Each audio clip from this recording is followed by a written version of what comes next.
Полскиот суд донесе одлука дека државата мора да им плати оштета на граѓаните поради загадениот воздух.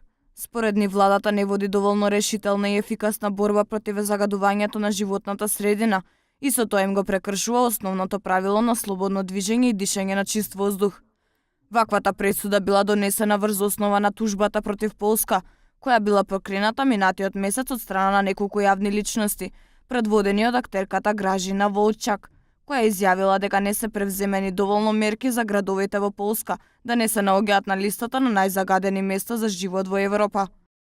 Европската легислатива, посебно директивата на Европскиот парламент од 2008 година, ја обврзува Полска да води сметка за загадувањето на воздухот. Државата оттогаш презеде серија мерки, но со задоцнување и недоволно ефикасно.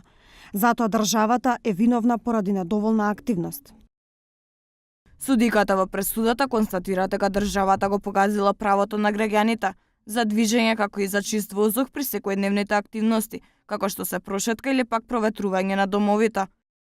Сосема е сигурно дека ја нанесена штета, бидејќи таа не може да се бави со активности на отворено без страв за своето здравје, оцени Сита Латала во пресудата со која и се налага на државата да исплати оштета на Волчак од 1190 евра. Ова представува прва пресуда во Полскиот суд, со која се потврдува правото на граѓаните за дишење на чист воздух незагаден со смог. Судот им го призна правото на граѓаните да дишат чист воздух и ветија дека ќе најдат соодветно решение. Представникот на полски смог аларм Пјотр Шергеј во коментар за пресудата изјави дека ова право треба да се почитува, дека граѓаните имаат право да ги тужат оние кои им ги прекршуваат основните правила.